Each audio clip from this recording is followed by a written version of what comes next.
우리나라하고 이렇게 서로 교류를 하는 뭐냐? 뭔가 착각이 벌어져가지고 우리나라에서는 능금은 예전처럼 그대로 능금이라고 부르고 새로 예. 태어난 더 맛있는 거를 빙과 대신에 사과라는 중국에서 능금으로 부르던 말을 가져와가지고 잘못 쓰고 있어서 약간 사과 사이에 혼란이 일어났다 이런 설명을 별 상관없는 마술쇼 해설하는 마술쇼 감상문에다가 곁들여 놓았기 때문에 사실은 이런 사과에 대한 인문학, 사과가 우리나라에 언제 어떤 풍경이 들어와서 어떻게 퍼졌는지 조사하려는 좀 과학 연구를 하시는 분들에게도 또 한마디 써놓은 게 중요한 자료로 좀 활용이 되고 있죠. 생각보다 많이 복잡하네요. 네, 참고로 지금 현대 우리가 먹는 품종의 사과, 요거를 최초로 들여왔다라고 좀 이렇게 널리 홍보하고 있는 곳은 역시 뭐 사과의 고장으로 한때 뭐 굉장히 유명했던 대구에서 이 이야기를 많이 하고 있는데요. 대구의 우드브리지 존슨이라는 미국 선교사가 지금으로부터 한 120년 전에 1900년경에 들여와서 심은 사과가 현대 사과 품종의 원조다라는 이야기를 뭐 좀 많이 하고 있는 편이고요. 그 사과나무 직계 자손이 지금도 계명대학교의 병원에 남아 있어가지고 나름대로 이제 명물로 이야기되고 있다라고 합니다. 왠지 한번 가보고 싶네요. 네, 한번 볼만하죠. 여기가 또 뭐 다른 경치도 좀 정원처럼 아름답고 해서 뭐 대구 가시면 한번 들릴 만한 곳이기도 합니다. 알겠습니다. 사과와 능금이 이제 같은 속에 속해 있다는 설명을 해주셨는데 이제 아까 좀 훑어봤던 이제 계문, 강목, 과, 백종 이걸로 따졌을 때 과는 어떻습니까? 어느 과에 이제 사과가 과도 사실은 상당히 이게 이야기할 거리가 많고 참 재미있는 이야기인데요.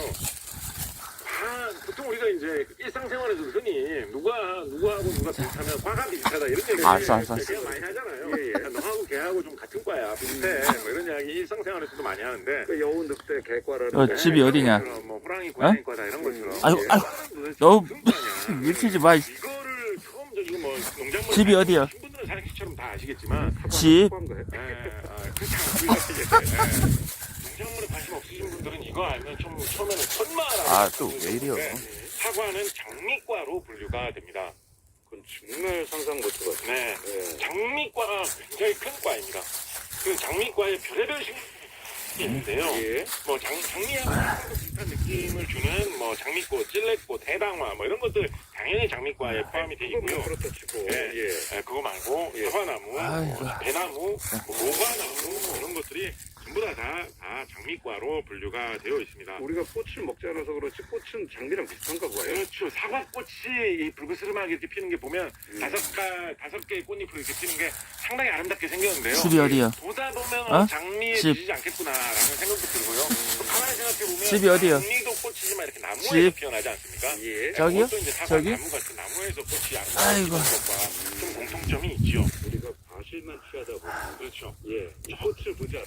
조금 더 들어가서 집이 어디야? 보면 장미꽃하고 꽃만 봐도 약간 뭐 좀 닮지 않나 이 꽃이 아름답다라는 생각이 드는 찔레꽃 털갈이 하고 같은 경우에 찔레꽃 열매가 열리는 걸 털갈이 하고 있어요.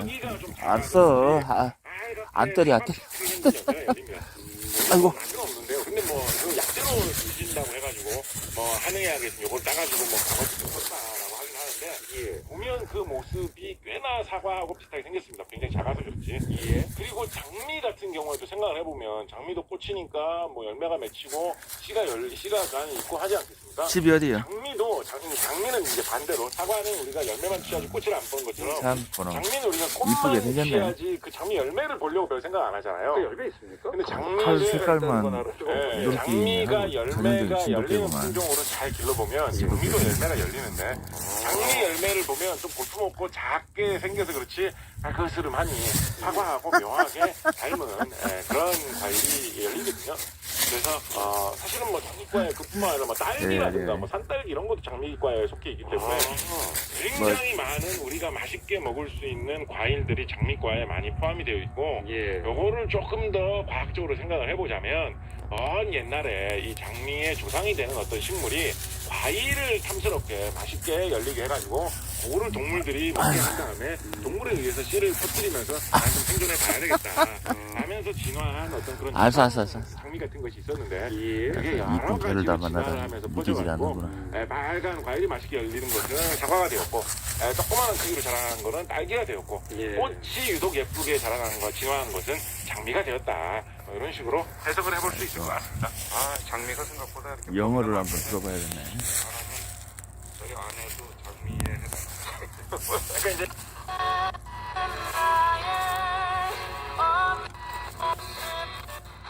너무 예쁘네요. 올해는 사진으로만 봐서 아쉬운데 내년에는 꼭 두 눈에 부담을 많이 해서 사과하겠습니다. 과학플러스 곽재식 교수와 함께했습니다. 고맙습니다. 감사합니다. KBS 1라디오 생방송 정보쇼 듣고 계신 지금 시각은 4시 저쪽에서 35분입니다. 아, 교통정보 확인하겠습니다. KBS 교통정보센터 아유. 임초희 씨. 말도 잘 듣네. 네, 이 시각 교통정보입니다. 서울 시내 교통량이 점점 산속에서 늘어서요. 이렇게 지금 주요 말 도로 잘 정체가 심한 듣는. 편입니다. 아이고, 서울순환도로 배를 다 성산 만나다니. 방향 월북에서 성산 야. 쪽으로 긴 구간 기분 좋은 정체고요. 일이 다 있나? 홍제램프 1차로에선 동물 구조 작업 중이라 주의해서 지나시기 바랍니다. 북부가선도로 종암방향 구리시계에서 종암까지 전구간 어렵고요. 강변북로 일산 쪽은 영동대교부터 아이고. 가고 있었던 마포대교까지 합니다. 올림픽대로 공강 방향은 집이 어디요? 잠철대교에서 노량진 여기 산이 집이요? 까지 밀리고요. 좀 더 지나 성산대교에서 가양대교까지도 막히고 꼬리가 있습니다. 멋있네. 반대 잠실 방향으로는 두 건의 사고 있습니다. 한강대교 2차로, 꼬리가 또 멋있고. 영동대교 부근 귀도 4차로입니다. 쫑긋하니. 추가 사고 이쁘고. 없도록 주의해서 지나시기 바랍니다. KBS 교통정보센터였습니다. 아유, 나도 장난 좋아하는구나. 장난치는 거 되게 좋아해요.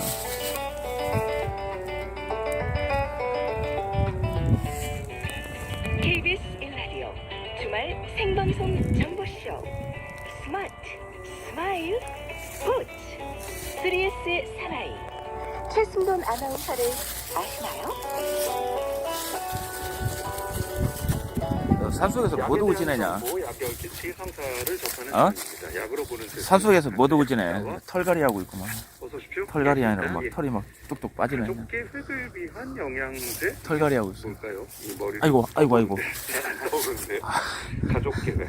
가만히 좀 있어. 영양제 얘기는 또 사실 그동안 안 해주셨던 것 같고. 네, 털갈이 하고 있어. 뭐 어떤 얘기입니까? 네, 사실 오늘 이런 주제를 준비하게 된 이유가 있는데요. 예. 이제 어, 얼마 또 전에 작년도 나뭇가지 출산율 지표가 이제 결과 공개가 됐죠. 씹으면서 예. 뭐 또 이제 12월 31일까지 태어난 아이들을 다 자가 집계하다 치료하고 보니까 있구나. 매년 아, 3월쯤에 이렇게 공개를 하는데요. 이제 모두의 예상대로 여전히 이 지표는 출산율은 산속에- 0.7명대를 유지하고 있다. 산속에서 그래서 요즘은 더 그래서 많이 뭐 내려갔을 수도 있다 이런 야생 얘기가 들개처럼 나오는데 살고 있냐 저는 지금? 이게 참 이제는 익숙한 보니까 일이라서 참 안타깝다는 개줄이 있는 거 생각이 보니까 좀 주인은 있는 것 같은데. 이제 제가 30대 아이고, 아이고, 아이고, 아이고. 주변에서도 결혼을 참 많이들 했습니다. 신혼부부들이 많은데 영락없는 뭐 그냥 그러니까 이제 진돗개구만. 지인들 만나는 자리가 있으면 저한테 이제 가족 계획할 때 혹시 필요한 영양제나 이런 거 먹으면 좋은 게 뭐가 있냐 산속에서 이런 걸 굉장히 이렇게 많이 혼자 이렇게 물어보더라고요. 살고 있는가 봐. 할때 뭐가 좋을지. 여기서 뭐 그래서 오늘 이제 이런 준비를 했고요. 쥐잡아 먹으면서 살고 사실 있냐? 이제 남한테 또 내놓고 말은 못하지만 난임 부부도 참 많지 않습니까? 이제 그런 것들에 조금이라도 도움이 됐으면 해서 이제 영양제 얘기 좀 생소하지만 이런 얘기를 좀 준비를 해봤고요. 조심스러우셔가지고 가족 네. 계획이라고 표현을 하셨는데 이게 또 시대에 따라 좀 달라가지고 말이죠. 아, 그렇죠. 그러니까 저 어릴 때 같은 경우는 이제 좀 덜 낳자는 게 산화 가족 제한에 계획이고, 가까웠으니까. 그리고 지금은 그러니까 오늘 내용은 좀 출산과 관련된 맞습니다. 그러하면 이제 출산의 가능성을 좀 이렇게 높이는 네. 그런 차원의 얘기인 것 같네요. 출산율 제고를 위한 영양제